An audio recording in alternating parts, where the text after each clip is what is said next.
ముఖ్యమంత్రి చంద్రబాబు నాయుడు గారు రోజు వైఎస్ఆర్ కాంగ్రెస్ పార్టీ తప్పుడు ప్రచారం చేస్తోంది, విష ప్రచారం చేస్తోంది, అదొక ఫేక్ పార్టీ అంటూ ఆరోపణలు చేస్తుంటారు. కానీ అదే తెలుగుదేశం పార్టీ అధికారిక సోషల్ మీడియా ఖాతాల్లో ట్విట్టర్లో ఏ తరహాలో ప్రచారం చేస్తున్నారో చూస్తే ఎవరిది ఫేక్ ప్రచారం, ఎవరు సత్యదూరమైన ఆరోపణలు చేస్తున్నారు అనేది అర్థమవుతుంది. కొన్ని ట్వీట్లు పెట్టారు తెలుగుదేశం పార్టీకి సంబంధించిన ట్విట్టర్లో. తెలుగుదేశం పార్టీ అధికారిక ఖాతాలో లేటెస్ట్గా మెడికల్ కాలేజీలకు సంబంధించి కొన్ని ట్వీట్లు పెట్టారు. అందులో ఒకటి, మెడికల్ కాలేజీలపై జగన్ చెప్పేవన్నీ అబద్ధాలు, తాను 17 మెడికల్ కాలేజీలు ఏర్పాటు చేశా అన్నాడు. 17 మెడికల్ కాలేజీలు ఏర్పాటు చేసేసామనలేదు, తెచ్చామన్నారు. కానీ చేసినవి కేవలం 5 అంటే మళ్ళీ అంగీకరిస్తున్నారు. కానీ పూర్తి చేసింది 5, కానీ వాటిల్లో కూడా 17 నుంచి 20% పనులే చేశాడు.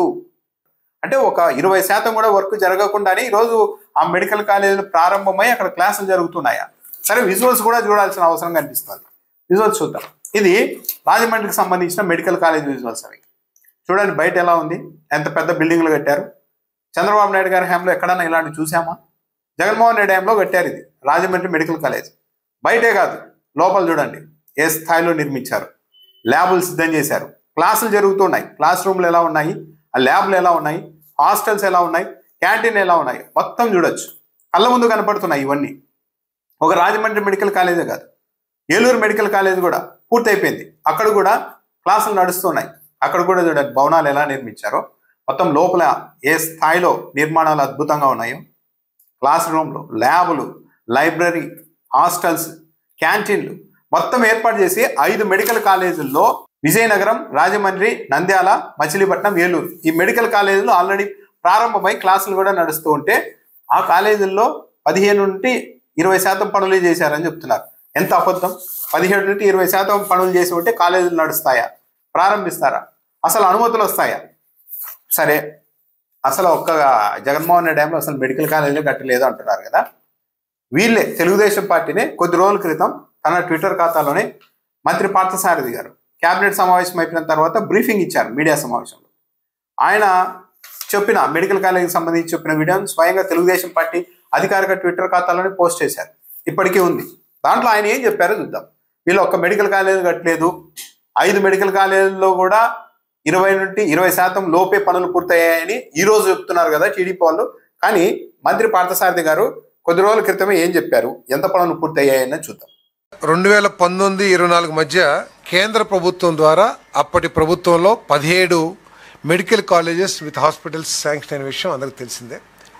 మరి ఆనాటి ప్రభుత్వంలో కేవలం 7 మాత్రమే పూర్తి చేసి కొన్ని చిన్న ఇబ్బందులు ఉన్నా కూడా పూర్తి చేయడం జరిగింది. ఇప్పుడు మిగిలిన 10 కాలేజెస్ని పార్థసారథి గారే క్యాబినెట్ భేటీ తర్వాత చెప్పారు. గత ప్రభుత్వంలో 17 మెడికల్ కాలేజీలకు అనుమతులు వచ్చింది అందరికీ తెలుసు. అందులో 7 మెడికల్ కాలేజీలు చిన్న ఇంకా పనులు ఉన్నప్పటికీ కూడా 7 మెడికల్ కాలేజీలు పూర్తి చేశారు అని చెప్పారు. 7 మెడికల్ కాలేజీలు అని చెప్పారు పార్థసారథి గారు.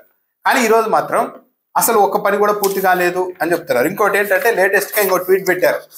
ఇదేంటంటే, ఇదండి జగన్ ఊహా ప్రపంచంలో కట్టిన పాలకొల్లు మెడికల్ కాలేజ్ అని చెప్తూ, పాలకొల్లు మెడికల్ కాలేజ్ ఇంకా అవును మా పునాదుల స్థాయిలోనే ఉంది, అక్కడ ఇంకా పనులు ఇప్పుడే ప్రారంభమైనాయి. ఆ ఫోటోని పెట్టేసి ఆ వీడియోని పెట్టి ఇది జగన్మోహన్ రెడ్డి చేసిన పని అని చెప్తున్నారు. సరే, పాలకొల్లుకు సంబంధించి ఇంకా పూర్తిగా ఇంకా మొదలైనాయి, ఇప్పుడే ఇంకా ఇనిషియల్ స్టేజ్లోనే వర్క్స్ ఉన్నాయి. సరే, ఆ వీడియోని పోస్ట్ చేసిన తెలుగుదేశం పార్టీ మరి విజయనగరం, ఏలూరు, మచిలీపట్నం, నంద్యాల, రాజమండ్రి, ఏలూరు ఈ మెడికల్ కాలేజీలకు సంబంధించి ఆల్రెడీ క్లాసులు నడుస్తున్నాయి కదా, మరి వాటి వీడియోలను ఎందుకు పోస్ట్ చేయడం లేదు? 17 మెడికల్ కాలేజీలు అనుమతులు తెచ్చింది జగన్మోహన్ రెడ్డి హయాంలోనే. 5 పూర్తి చేశారు, ఇంకో 5 కాలేజీలు దాదాపు పూర్తయ్యాయి. ఏది పులివెందుల మెడికల్ కాలేజ్ కూడా, పులివెందుల మెడికల్ కాలేజీలకు మేము సీట్లు ఇస్తామని చెప్పినా కూడా కేంద్ర ప్రభుత్వం, రాష్ట్ర ప్రభుత్వమే వద్దు అని లేఖ రాసింది. విచిత్రం ఇది. ఎందుకు అంటే ఇంకా హాస్టల్ రెడీ కాలేదని. కేంద్ర ప్రభుత్వమే మేము సీట్లు ఇస్తాము, ఇక్కడ నడుపుకోండి పులివెందుల మెడికల్ కాలేజీలు అంటే వద్దు అని లేఖ రాసింది రాష్ట్ర ప్రభుత్వం. ఇదంతా చెప్తూ ఇప్పుడు మళ్ళీ ఇంకో ఆరోపణ ఏంటంటే, తెలంగాణలో గడిచిన 5 ఏళ్లలోనే 38 మెడికల్ కాలేజీలు కట్టేసింది తెలంగాణ ప్రభుత్వం, అంటే 2019 నుంచి 24 మధ్య. కానీ జగన్ మాత్రం 5 కట్టారు అంటూ మళ్ళీ ఇంకో ట్వీట్ పెట్టారు. ఒకసారి ఏమో అసలు జగన్మోహన్ రెడ్డి ఒక్క మెడికల్ కాలేజీ చేయలేదంటారు. మంత్రి పార్థసారథి గారేమో 7 మెడికల్ కాలేజీలు దాదాపు నిర్మించేశారు, చిన్న పనులు ఉన్నాయి, అయిపోయినాయి అని చెప్తున్నారు. ఇంకో చోట ఏమో 20% వర్క్లే పూర్తయ్యాయి అంటారు. ఇంకో ట్వీట్లో ఏమో 5 మెడికల్ కాలేజీలు మాత్రమే జగన్మోహన్ రెడ్డి పూర్తి చేశారని చెప్తారు. తెలంగాణలో 5 ఏళ్లలో 38 మెడికల్ కాలేజీలు పూర్తి చేశారంటూ మరో అవాస్తవమైన అంశాన్ని తెలుగుదేశం పార్టీ అధికారికంగా ప్రచారం చేస్తోంది. మొత్తం తెలంగాణలో గవర్నమెంట్ మెడికల్ కాలేజీలు ఉన్నవే మొత్తం అంటే తెలంగాణ మొత్తం చరిత్రలో ఉన్నవి ఇప్పటి వరకు 35 మెడికల్ కాలేజీలు ఉంటే 5 ఏళ్లలోనే తెలంగాణ ప్రభుత్వం 38 కట్టేసింది అంటూ ఒక ట్వీట్ పెట్టున్నారు. సరే, ఇప్పుడు ఏంటంటే తెలంగాణలో తెలుగుదేశం పార్టీ చెప్తున్నట్టే తెలంగాణ ప్రభుత్వమే మెడికల్ కాలేజీలు కొన్ని ఎక్కువ కట్టింది అనుకుందాం. కట్టనే తప్పేముంది? జగన్మోహన్ రెడ్డి 17 మెడికల్ కాలేజీలకైతే అనుమతులు తెచ్చారు కదా. ఇప్పుడు ప్రశ్న ఏంటి? తెలంగాణలో ఎన్ని కట్టారు, ఏపీలో ఎన్ని కట్టారు అన్నది కాదు. తెలంగాణలో ప్రైవేట్ ఇక్కడ ఎందుకు మీరు ప్రభుత్వం నిర్మించడం లేదంటే 6,000 కోట్ల రూపాయలు ఖర్చు చేయాల్సి ఉంటుంది, అది పెనుభారము, కాబట్టి మనం ప్రైవేట్కి ఇవ్వాల్సిందని ఇక్కడ వాదిస్తూ ఉన్నారు. తెలంగాణలో మరి అక్కడ రాష్ట్ర ప్రభుత్వమే కదా, మీరు చెప్పినట్టుగానే మెడికల్ కాలేజీలు నిర్మించింది తెలంగాణలో రాష్ట్ర ప్రభుత్వమే కదా, అవి ప్రభుత్వ మెడికల్ కాలేజీలే కదా. మరి అక్కడ రాని నష్టము, అక్కడ కాని పెనుభారము ఏపీకి మాత్రం, ఏపీ ప్రభుత్వానికి, చంద్రబాబు నాయుడు ప్రభుత్వానికి మాత్రమే ఎందుకు పెనుభారం అవుతుంది? తెలంగాణ ప్రభుత్వం ఎందుకు పబ్లిక్ సెక్టార్లోనే మెడికల్ కాలేజీలు ఉండాలని చెప్పి ప్రభుత్వ పరంగానే నిర్మించింది?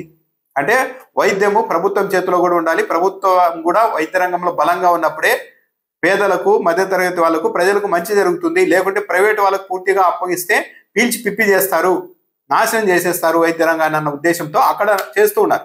మరి ఇక్కడ ఎందుకు చేయలేదు? మీరు చెప్తున్నట్టుగానే జగన్మోహన్ రెడ్డి మంత్రి పార్థసారథి గారు చెప్తున్నట్లే 7 మెడికల్ కాలేజీలు పూర్తి చేశారు, ఇంకో 5 మెడికల్ కాలేజీలు దాదాపు రెడీ అయ్యాయి.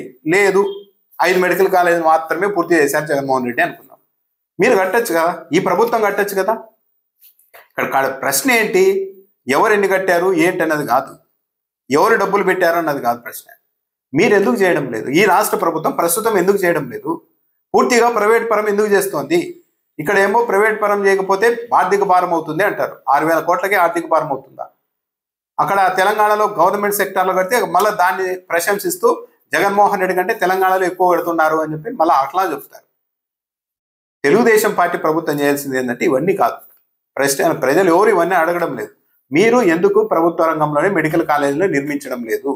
ఎందుకు హఠాత్తుగా ప్రభుత్వం నుంచి ప్రైవేట్కి అప్పగించాలనుకుంటున్నారు? ఒక్కో మెడికల్ కాలేజ్ కింద దాదాపు 1000 కోట్ల ఆస్తి ఉన్నప్పుడు ప్రైవేట్ వ్యక్తులకు ఇవ్వడం వల్ల ఏంటి ఉపయోగం? అంత విలువైన భూములున్న మెడికల్ కాలేజీలు ప్రైవేట్ వ్యక్తులకు ఎందుకు అప్పచెప్తున్నారు? కాంగ్రెస్ పార్టీ మాజీ ఎంపీ చింతామోహన్ చెప్తున్నారు, మదనపల్లి మెడికల్ కాలేజీని బెంగళూరులో బేరం పెడుతున్నారు, బాగా మంచి వాతావరణం ఉంటుంది, 300 ఎకరాల భూమి ఉంది, కాబట్టి ఎంత ఇస్తారు అని మాట్లాడుకుంటున్నారు బెంగళూరులో అని చెప్పారు నిన్న కాంగ్రెస్ పార్టీ సీనియర్ నేత మాజీ ఎంపీ. ఏదో ఒక దురుద్దేశాలు లేకుంటే ఇన్ని అవాస్తవాలతో ఇంతగా ఎదురుదాడి చేయాల్సిన అవసరం లేదు. ప్రశ్న చాలా సింపుల్, ప్రజల నుండి వస్తున్నది. ప్రభుత్వం 17 మెడికల్ కాలేజీలని మొదలుపెట్టింది, జగన్మోహన్ రెడ్డి 5 పూర్తి చేశారు, ఆ క్లాసులు కూడా నడుస్తున్నాయి, ఇంకో 5 దాదాపు పూర్తయ్యాయి. ఇంకా మిగిలిన కాలేజీలని మీరు ఎందుకు పూర్తి చేయడం లేదు? ప్రభుత్వమే ఎందుకు చేయడం లేదు? ఒకవైపు ఏమో లక్షల కోట్ల అప్పులు తెస్తున్నారు, కానీ ఇక్కడికి వచ్చేసరికి మాత్రం మీరు ఎందుకు చేయడం లేదు అంటే ఈ తరహాలో ఎదురుదాడి. ట్విట్టర్లో కనీసం చదువుకున్న వాళ్ళు ఉంటారు, వాళ్ళు గూగుల్ చేసినా కూడా విషయాలన్నీ బయటకు వస్తాయి అన్నది కూడా లేకుండా తెలుగుదేశం పార్టీ ఈ స్థాయిలో ఇలా ప్రచారం చేయడం అన్నది తెలుగుదేశం పార్టీ తనకున్న పేరు ప్రఖ్యాతల్ని ఇలాంటి ప్రచారం ద్వారా దెబ్బతీసుకుంటుంది. దీనివల్ల సాధించేది ఏం లేదు. ప్రజలు ఒక్కసారి తమను తప్పుదారు పట్టిస్తుంది తెలుగుదేశం పార్టీ అన్నది ఒకసారి వాళ్ళ మైండ్లో పడిందంటే ఇక శాశ్వతంగా తెలుగుదేశం పార్టీకి దూరం అయ్యే అవకాశం ఉంటుంది. ఈ ట్వీట్లు పెడుతున్నారు కదా తెలుగుదేశం పార్టీ వాళ్ళు, కింద కామెంట్లలో చూసుకోండి ఎంత మేరకు ఈ ట్వీట్లను సమర్థిస్తున్నారు. ఇవన్నీ ఫేక్ అని కింద నెటిజన్లే కామెంట్ పెడుతున్నారంటే అందరూ వెరిఫై చేసుకుంటున్నారు, నిజాలు తెలుస్తున్నాయి. కేవలం మేము చెప్పింది మాత్రమే నమ్ముతారనే కాలం పోయింది. తెలుగుదేశం పార్టీ ఈ విషయాన్ని గుర్తించాలి.